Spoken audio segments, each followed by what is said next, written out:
Hello students, hope you all are doing well. See, previously Indian ઇકોનોમીના લેક્ચરની અંદર આપણે એલિમેન્ટ્સ જે છે ડિસ્કસ કરતા હતા, જેમાંથી ઇકોનોમિક પોલિસીસ ડિસ્કસ કરેલી અને લાસ્ટ 3 એલિમેન્ટ્સ કયા કયા તો કે ઇકોનોમિક જે કાંઈ પણ પોલિસીસ છે એઝ વેલ એઝ એની અંદર આવતી industrial policy, import export policy, financial અને fiscal policy. Other than that infrastructure facilities, legal system and technological advancement, આ તમામ વસ્તુ આપણે બિઝનેસ એન્વાયરમેન્ટના પોઈન્ટ ઓફ વ્યૂથી ડિસ્કસ કરેલ છે. સી નાઉ તમને એક લાસ્ટ પોઈન્ટ જે છે એ બાકી રહી ગયેલો છે, જેનું નામ છે ઇકોનોમિક ઇન્સ્ટિટ્યુશન્સ, બરાબર. અને at last we will discuss the importance of business environment, કે બિઝનેસ એન્વાયરમેન્ટ શું કામ જે છે એ ઇમ્પોર્ટન્ટ છે કોઈ બી કન્ટ્રી માટે. Fine. So let us discuss the last element of business environment. See 5 things જે છે એ તમને આની અંદર ઇન્ક્લુડ કરેલી છે. કઈ કઈ તો કે private property, inheritance, individual initiative and institutions of competition, then comes to the objective of profit making. હવે આ તમામ વસ્તુ જે છે એને ઇકોનોમિક એક્ટિવિટીના પોઈન્ટ ઓફ વ્યૂથી લેવામાં આવેલી છે, બરાબર. એમાં ફર્સ્ટ થિંગ તમને આપેલી છે private property. See let us see the description શું આપેલું છે તો કે private property is owned by an individual, બરાબર. એક કોઈ પણ ઇન્ડિવિજ્યુઅલ જે છે એની ઓનરશિપ હોય છે એ વસ્તુ ઉપર. નેક્સ્ટ તમને કહે છે the state accepts the ownership of an individual. એ કેવી રીતે તો કે સ્ટેટ જે છે એણે તમારા જે કાંઈ પણ પ્રોપર્ટી જે છે એના ડોક્યુમેન્ટ્સ જે છે એને વેરીફાઈ કરી અને તમને એ આપેલી હોય છે ઓનરશિપ. ફાઇન. સો એ બેસિસ ઉપર જે કાંઈ પણ ઓનરશિપ જે છે એ ઇન્ડિવિજ્યુઅલને કન્સિડર કરવામાં આવે છે. The individual can sell or pledge it, બરાબર. હું એ વસ્તુને સેલ પણ કરી શકું છું અને મારે કોઈને વેચવી છે, બરાબર, અથવા તો ભાડે આપવી છે કે લીઝ પર આપવી છે, બરાબર, રેન્ટ કરવી છે કે લીઝ પર આપવી છે, તો હું એ રીતે પણ આપી શકું છું. ફાઇન. કારણ કે એની ઓનરશિપ મારી જશે. જે કોઈ પણ વ્યક્તિ છે એ મને રેન્ટ, જે કોઈ પણ વ્યક્તિ છે એ એના યુઝ માટે મને રેન્ટ પે કરશે ઓર લીઝ પે કરશે. ફાઇન. સો એ વેની અંદર કહે છે he can give it into the inheritance or gift it, બરાબર. હું જે છે એ મારી પ્રોપર્ટીઝ જે છે એને શું કરું, મારી પર્સનલ, મારી ઇન્ડિવિજ્યુઅલ પ્રોપર્ટી હોય એને હું મારા ઇનહેરિટન્સ એટલે કે વારસામાં આપી શકું, મારા સન, ડોટર જે કોઈ પણ છે એને, બરાબર. અધર દેન દેટ હું એને ગિફ્ટમાં આપવી હોય તો ગિફ્ટમાં પણ આપી શકું છું, બરાબર. જેમ કે ફ્લેટ, મકાન, જમીન, બરાબર. આ વસ્તુ નોર્મલી લોકો જે છે એ એના સન, ડોટરને ગિફ્ટની અંદર આપતા હોય છે ઓર એલ્સ ઇનહેરિટન્સની અંદર આપતા હોય છે. Fine. The private property can be physical and non physical, બરાબર. ફિઝિકલ ઓર નોન ફિઝિકલ બંને વેની અંદર હોય.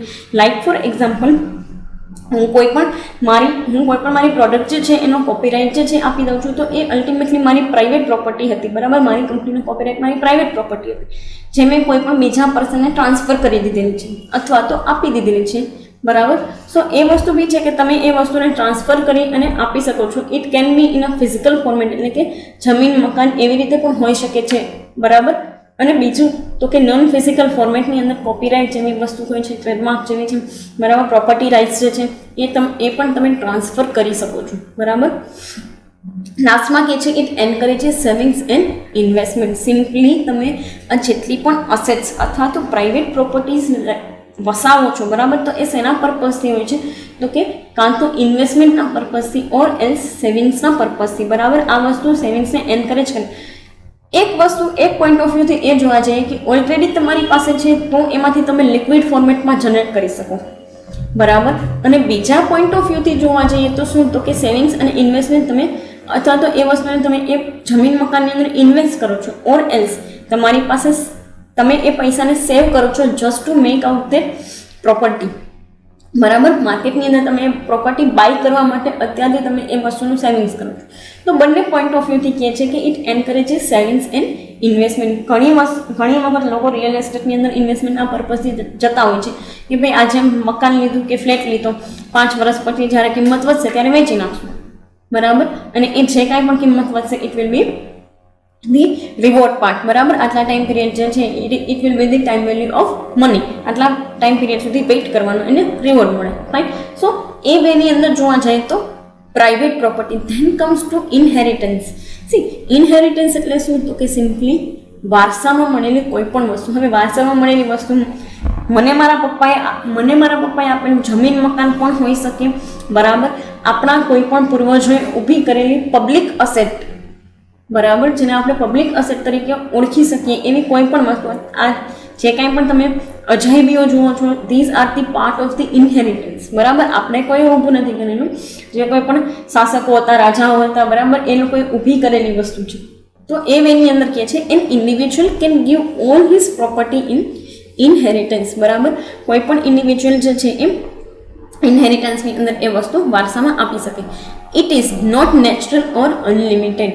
હા, કુદરતી વારસો, એને આપણે કુદરતી વારસો કહીએ જરૂર છીએ, પણ એ ક્યારેય પણ વારસાની અંદર લેવામાં આવતી નથી. It is just are natural resources, બરાબર. બટ આ શું કહે છે તમને કે ઇનહેરિટન્સની અંદર જે કાંઈ પણ વારસામાં તમને વસ્તુ મળે છે, ના તો નેચરલ હોય છે, નહીં તો અનલિમિટેડ, બરાબર. એ લિમિટેડ હોય છે. કોઈ પણ પર્સને પ્રીવિયસલી બહુ ટાઈમ પહેલાં કોઈ પણ વ્યક્તિએ ઊભી કરેલી, બરાબર, એફર્ટ્સ નાખીને ઊભી કરેલી હોય છે કે જે આગળની આવનારી જનરેશન માટે જે છે એ રિસોર્સ તરીકે યુઝ થઈ શકે, અથવા તો કોઈ પણ બીજા પર્પઝથી યુઝ થઈ શકે. ફાઇન. સો એ વેની અંદર કહે છે like private property is also main made in economic institution, બરાબર. જેવી રીતે પ્રાઇવેટ પ્રોપર્ટી ઇકોનોમિક ઇન્સ્ટિટ્યુશન છે, એવી રીતે સિમ્પલી ઇનહેરિટન્સ પણ ઇકોનોમિક ઇન્સ્ટિટ્યુશનની અંદર જ કન્સિડર કરવામાં આવે છે. શું કામ? કેમ કે તમે આ જેટલા પણ મહેલ જોવા જાઓ છો કે કોઈ પણ પ્રકારના જે કાંઈ પણ આપણા વારસો જોવા જાઓ છો, એ તમામ માટે તમે ટિકિટના સ્વરૂપે કંઈક પેમેન્ટ આપો છો, બરાબર.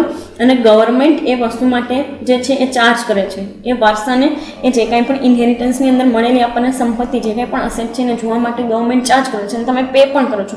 So it is the economic institution. ક્યાંય કોઈ તમને ફ્રી ઓફ કોસ્ટ જોવા દેતું નથી. સો ધીસ ઇઝ ધી થિંગ. એમાં એક વસ્તુ એ કહે છે કે જેવી રીતે એ વસ્તુ પ્રાઇવેટ પ્રોપર્ટી જે છે એ સેવિંગ્સ ઇન્વેસ્ટમેન્ટ એન્કરેજ કરે છે, એવી રીતે તમને વારસામાં મળેલી પ્રોપર્ટી પણ સેમ વેથી સેવિંગ્સ અને ઇન્વેસ્ટમેન્ટ જે છે એ ક્રિએટ કરે છે અને એને એન્કરેજ કરે છે. ફાઇન. સો એ વેની અંદર આપેલું છે. લાસ્ટ નેક્સ્ટ તમને આપેલું છે individual initiative. They are talking about the new ventures, બરાબર. New ventures, new entrepreneurs, new enterprising, બરાબર. આ વેની અંદર વાત કરે છે. બિઝનેસ એન્વાયરમેન્ટની અંદર આ લોકોનો બહુ સારો એવો ફાળો હોય છે. શું કામ? કેમ કે ઇન્ડિવિજ્યુઅલ ઇનિશિયેટિવ જે પણ લોકો એન્ટરપ્રેન્યોર્સ લોકો છે, એ કરંટ માર્કેટ સિચ્યુએશનને સ્ટડી કરી અને માર્કેટની અંદર ઇન્વોલ્વ થાય છે. So they will be involve with the latest technology, latest resources, બરાબર. અને ફ્રેશર્સ એટલે કે ફ્રેશ ટેલેન્ટ સાથે માર્કેટની અંદર આવે છે. તો ઓટોમેટિકલી એ લોકો જે વસ્તુ જનરેટ કરશે એ બહુ સારી એવી વસ્તુ હશે. અને કોઈ પણ બિઝનેસ એન્વાયરમેન્ટની અંદર આવા તમામ પ્રકારના ઇન્ડિવિજ્યુઅલ ઇનિશિયેટિવનું એક આખો પોતાનો રોલ હોય છે. શું કામ? કેમ કે એ લોકો શું કરતા હોય તો કે ન્યૂ વેન્ચર સ્ટાર્ટ કરે છે, તો ઓટોમેટિકલી વેન્ચર કેપિટલિસ્ટ લોકોને જે છે એ ઇન્વેસ્ટમેન્ટનો એક પર્પઝ મળી જાય, બરાબર. જ્યારે બિઝનેસને પોતાને ઇન્વેસ્ટમેન્ટ માટેના પૈસા મળી રહે છે, તો ઓટોમેટિકલી ઇન્સ્ટિટ્યુશન્સ જે છે એ અલાઇન એક્ટિવિટીઝની અંદર ચાલવા મળશે એકબીજા સાથે. અધર દેન ધેટ આવી ઇન્સ્ટિટ્યુશન જ્યારે, આવા ઇનિશિયેટિવ્સ જ્યારે એક લેવલ પર પહોંચી જાય છે, તો માર્કેટની અંદર સારું એવું એક્સપોર્ટ જનરેટ કરતા હોય, જે કન્ટ્રી માટે બેનિફિશિયલ વસ્તુ છે, બરાબર. સો એ વેની અંદર જોવા જઈએ તો પણ ઇન્ડિવિજ્યુઅલ ઇનિશિયેટિવનો એક બેનિફિટ છે કે એ લોકો એન્ટરપ્રિન્યોર્સ લોકો જે કાંઈ પણ છે એ સારી રીતે માર્કેટની અંદર ઇફેક્ટિવ આઉટપુટ જનરેટ કરી આપતા હોય. સો બિઝનેસ એન્વાયરમેન્ટની અંદર એનો એક સારો એવો રોલ છે. નેક્સ્ટ તમને આપેલું છે institutions of competition. Institution of કોમ્પિટિશનનું શું ઇમ્પોર્ટન્સ? તો કે સિમ્પલી આ જેટલા પણ બિઝનેસીસ જે છે કે જે જેવી રીતે પણ, બરાબર, પોતપોતાની રીતે જે કાંઈ પણ કોમ્પિટિશનની અંદર ઇન્વોલ્વ હોય છે, એ એક સારા કોઝથી. શું કામ? કારણ કે competition is the element which gives the reason two growth, બરાબર. માર્કેટની અંદર મારા સાથે કોમ્પિટિશન કરવાવાળો કોઈ વ્યક્તિ જ નથી, માર્કેટની અંદર કોઈ કંઈ વસ્તુનું ઇમ્પ્રુવાઇઝેશન કરતું જ નથી, તો જેવી રીતે ચાલતું હતું એવી રીતે ચાલ્યું આવશે અને આગળ પણ ચાલતું રહેશે, બરાબર. સો એ વસ્તુ કરતાં કોમ્પિટિશન, ઇન્સ્ટિટ્યુશન ઓફ કોમ્પિટિશન શું બેનિફિટ આપે? તો કે સિમ્પલી તમને જે છે એક તમારા બિઝનેસને જે છે એક ગ્રોથ એલિમેન્ટ આપે છે. જેટલું ગ્રોથ એલિમેન્ટ વધારે કોમ્પિટિશનની અંદર, એટલું જ જે છે એ ઇમ્પ્રુવાઇઝેશન વધારે અને ડેવલપમેન્ટ પણ એટલું જ વધારે, બરાબર. બહુ એક સિમ્પલ તમને એક્ઝામ્પલ આપું તો પહેલાં ક્યારેય પણ આવા research and development R&D department કોઈ કંપનીની અંદર હતા જ નહીં. ખાલી એક ગવર્મેન્ટ એસ્ટાબ્લિશ્ડ બોડી હોય, લેબોરેટરી છે કે જ્યાં તમે તમારી પ્રોડક્ટનું ચેકિંગ કરાવડાવો છો અને સિમ્પલી એક વખત ગવર્મેન્ટ સર્ટિફિકેટ આપી દે એટલે સર્ટિફિકેટ તમે વર્ષો વર્ષ સુધી ચલાવીને જાઓ છો અને કન્ઝ્યુમર્સને એ વસ્તુ બતાવો પણ છો, બરાબર. તો કોમ્પિટિશન એલિમેન્ટ જે છે એ શેના માટે હોય છે? તો કે simply research and development activities જે છે એના માટે. અને આ રિસર્ચ ડેવલપમેન્ટ એક્ટિવિટીઝના લીધે દરેક વસ્તુ ઇમ્પ્રૂવ થાય, quality, quantity, packaging things, colouring, outer look, બરાબર. આ તમામ વસ્તુ ઇમ્પ્રૂવ થાય છે અને જેટલું ઇમ્પ્રુવાઇઝેશન વધારે એટલું ડેવલપમેન્ટ વધારે અને સાથે સાથે કન્ટ્રીનું ડેવલપમેન્ટ પણ વધારે.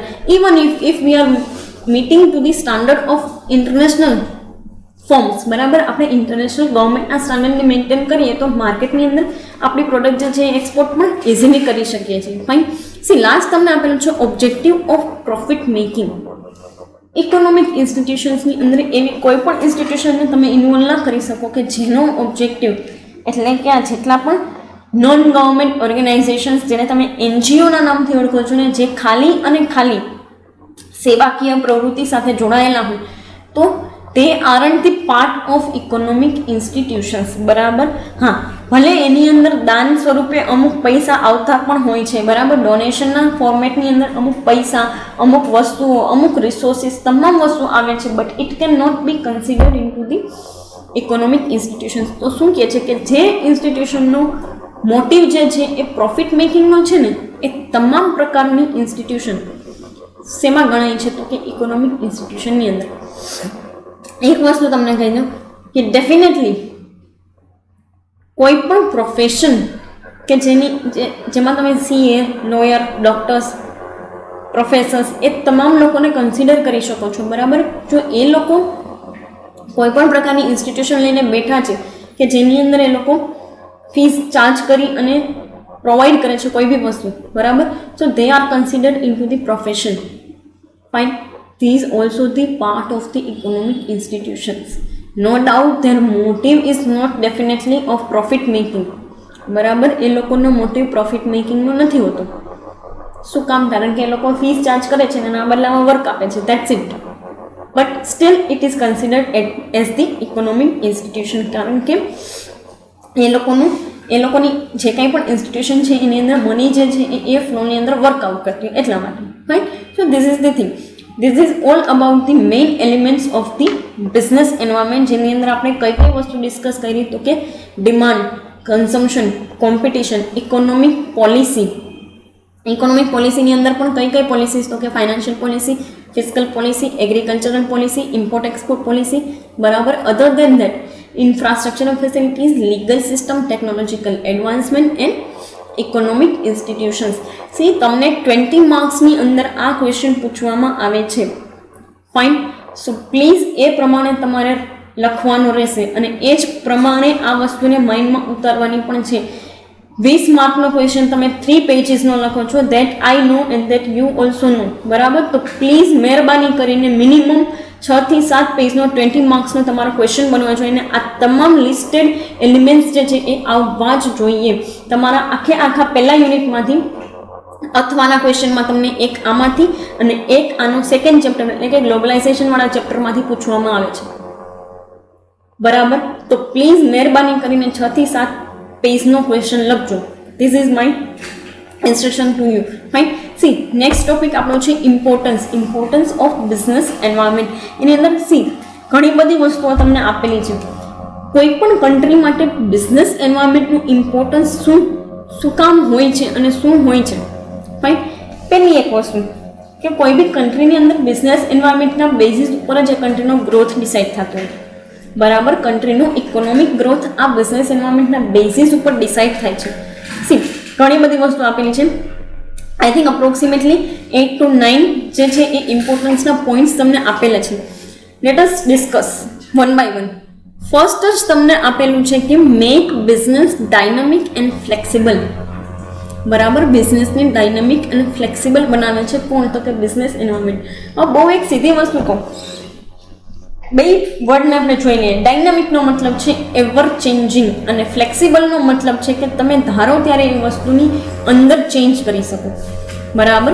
ફ્લેક્સિબિલિટીનો મિનિંગ શું થયું તો કે તમને રિસોર્સિસ જે છે એ એક જગ્યાએથી બીજી જગ્યાએ મૂવ આઉટ કરી શકો, એઝ વેલ એઝ પોલિસીસની અંદર તમે ચેન્જ કરી શકો. એ પોલિસીસ જે છે એને તમે બેનિફિટની અંદર ઇન્ક્લુડ કરી શકો. ફાઇન. સો એ વેની અંદર કહે છે let us discuss in depth. Fine. Make business dynamic and flexible. શું આ પોઈન્ટનું ઇમ્પોર્ટન્સ શું છે? તો કે બિઝનેસ એન્વાયરમેન્ટના પોઈન્ટને આપણે ડિસ્કસ કરતા જઈએ વન બાય વન, તો અમુક એવા પોઈન્ટ્સ છે કે જે તમારા માટે બહુ બેનિફિશિયલ છે. શું? તો કે પહેલી વસ્તુ કે ડિમાન્ડનું તમને મળી જાય એટલે ઓટોમેટિકલી કન્ઝમ્પશન અને ડિમાન્ડને તમે કનેક્ટ કરી શકો. તો તમારા બિઝનેસને આઈડિયા આવી જાય, બરાબર, કે ભાઈ તમારે હવે નેક્સ્ટ કેવી રીતે પ્રોડક્શન કરવાનું છે, રિસોર્સિસને કેવી રીતે તમારે અલોકેટ કરવાના છે અને કેવા રિસોર્સિસને યુઝ કરવાનું છે, કેટલું પ્રોડક્શન કટ આઉટ કરવું છે, કેટલું વધારવું છે, બરાબર. કોમ્પિટિશન સૌથી બેસ્ટ વસ્તુ છે તમારા બિઝનેસને ગ્રો કરાવવા માટે, બરાબર. તો બિઝનેસને ચેન્જ થવા માટે એક એલિમેન્ટ જોઈએ કોમ્પિટિશન, અને કોમ્પિટિશન એલિમેન્ટ છે તો તમે અલ્ટિમેટલી વારે તમારા બિઝનેસની અંદર ઇમ્પ્રુવાઇઝેશન કરતા થઈ જશો. ફાઇન. સો ફ્લેક્સિબિલિટી અને ડાયનામિટી બંને વસ્તુ ઓટોમેટિકલી આવી જશે.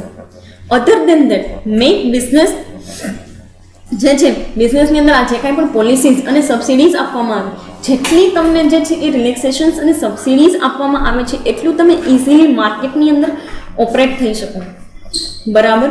તો સીધી વસ્તુ છે કે જેટલા રિસોર્સિસ ઝાઝા અવેલેબલ, જેટલા ઇઝીલી અવેલેબલ, એટલું તમારા સાઈડથી આઉટપુટ પણ સારું અને પોટેન્શિયલ આવશે, બરાબર. સો એ બી એક વસ્તુ છે. Then comes to the infrastructural facility. જેટલી સારી ફેસિલિટી એટલું જ બિઝનેસ જે છે એ વધારે ફ્લેક્સિબલ, બરાબર. એટલે કેવું? તો કે ટ્રાન્સપોર્ટેશન ફેસિલિટી ઓછી હોય તો શું? તો કે હું બીજા દૂરના પ્લેસીસ ઉપર ના પહોંચી શકું, બટ ટ્રાન્સપોર્ટેશન ફેસિલિટી ઇફેક્ટિવ છે તો જે જગ્યાએ હું ધારું એ જગ્યાએ મારી પ્રોડક્ટને પહોંચાડી શકું. Fine. So this is the thing. Other than that technologically advance તમે થઈ શકો છો. ફાઇન.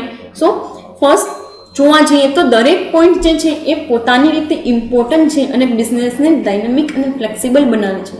ફાઇન. સો એની અંદર કીધું છે. નેક્સ્ટ તમને કહે છે લોંગ ટર્મ ગ્રોથ, બરાબર. દરેક બિઝનેસ સાયકલ જે છે એ એક લેવલ પછી લોંગ ટર્મ અને સસ્ટેનેબલ ગ્રોથ ઉપર કામકાજ કરતા હોય, બરાબર.